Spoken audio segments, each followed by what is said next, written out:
Mastermind, Strategist for Hire, written by Clouds, read by Distracted by Books. Chapter 36, Dragon. All right, I can work with this. Izuku put his notebook away as the future assassin in front of him stood and bowed. I'll get the plan to you by the end of the week. There you are, Mastermind. I've been looking for you. Izuku scowled as Hisashi Midoriya, aka Dragon, aka Deadbeat Dad of the Year, walked into the room like he owned the place. It had only taken a few months in the villain world for Izuku to figure out the truth behind the whole working overseas thing he'd been told his entire life. The worst part was, he wasn't even surprised. Sure, Mom might believe that her loving husband was just working overseas because that was where his company needed him. But Izuku had always thought it was just a little too suspicious that he'd been unavoidably transferred right after Izuku was diagnosed quirkless. Izuku glanced at the man his meeting was actually with, who looked just as surprised to see Hisashi as he was. Good. That meant he wouldn't have to kill him. Izuku put enough hatred behind his glare to send most seasoned villains running and turned to his father. Get out of my way, Dragon. I have no interest in talking with you. He moved to walk past Hisashi, who stopped him by grabbing his arm. His father really was an idiot, wasn't he? Did he conveniently forget what Izuku did to those who crossed him? Or did he just delude himself into thinking that couldn't possibly happen to him? Now, Mastermind. I just want to talk. Jiran was being an ass and trying to keep us apart, but he's out of the way now, so there's no need to pretend you're not honored to work with a major player in the underground such as myself. I assure you, the decision not to work with you was entirely my own. Izuku growled. Maybe if the guy wanted to work with him, he should have stuck around to raise him. As it was, Hisashi couldn't even recognize his own son's voice. Hisashi frowned. Come on now, Mastermind, be reasonable. The Dragon's Horde is an extremely successful gang. We have the money to pay you for your services. There is no sum of money you could pay me to convince me to work with you. Izuku wrenched his arm out of Hisashi's grip. Now, if you'll excuse me, I have work to do. He kept a few knives ready in case Hisashi's men tried to attack him on the way out, but apparently they were smarter than their boss because they let him pass. Someone followed him, but Izuku lost them easily enough on the rooftops. Izuku shook his head as he changed out of his villain outfit and walked home. Why his mother had ever married an a-hole like Hisashi, he would never know. Hisashi knocked the papers off his desk in frustration. Who does that snot-nosed kid think he is? I am Dragon. I am respected. Mastermind hasn't even been on the scene 2 years. What gives him the right to snub me like that?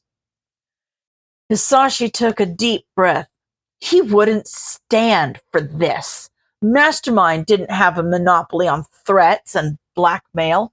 The people he had taken out were weak or new to the game, but Hisashi had been doing this for 20 years, and the Dragon's Horde was a force to be reckoned with. He wasn't about to take orders from some kid barely out of diapers.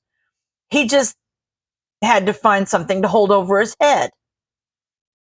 Boys, I need you to find everything you can on Mastermind. Hisashi's face broke into a feral grin.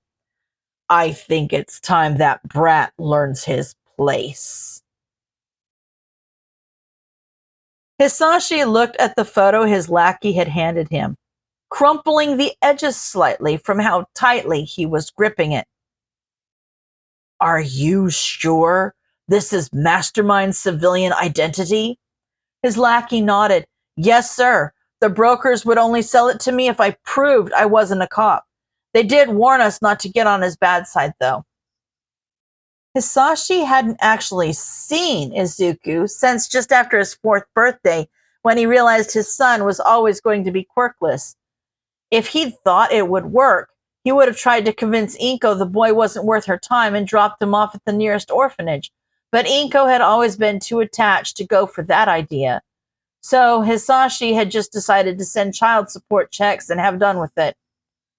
But it seemed that the apple didn't fall far from the tree. Of course, his son was cunning enough to become Mastermind. He really shouldn't have been surprised. But that just made Mastermind's refusal to work with him all the more confusing. Shouldn't Izuku have some respect for his own father? Maybe he didn't know. Well, this made things much easier. All he had to do to get Mastermind on his side was rekindle his relationship with his wife and son. Then the world would be in his hands. Once Izuku realized that the illustrious dragon was his father, Hisashi was sure he wouldn't hesitate to obey him.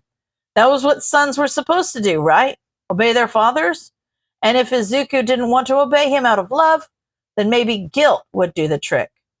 Make it seem like a nice father-son activity they can do to get closer and make up for lost time.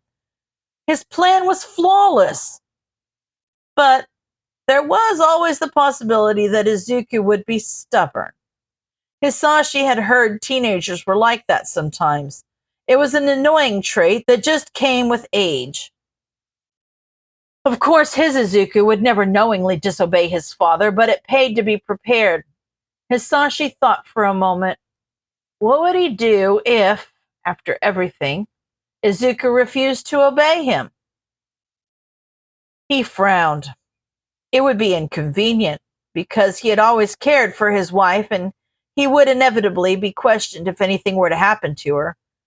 But there were other women in the world, many even more attractive than Inko since she'd put on weight during the last decade. Hisashi nodded as he cemented his plan. In the highly unlikely event that Izuku refused to do his duty to Hisashi, then threatening Inko would be more than enough to keep him in line. Clear my schedule for tomorrow, he grinned. I'm taking a family day. Izuku raised an eyebrow at his mother when someone knocked on their door as they watched TV after breakfast. They weren't expecting anyone, were they? The only time they ever really got visitors was when the Bakugos came over for dinner, but they never showed up on Saturdays. I'll get it. Inko smiled at him as she stood to go answer the door. You just stay on the couch, sweetie. I'll be back in a minute. Inko bustled to the front door, and there was a long moment before Izuku heard her gasp. He jumped up from the couch and ran to the hall, already coming up with a dozen plans to protect her if it came to that. She was staring at the man on the doorstep, but turned around when she heard him behind her. There were happy tears in her eyes as she gripped the man's hand, and Izuku carefully hid his scowl as he took in who exactly was at the door. Hello, son. Hisashi smiled. Long time no see. End of chapter.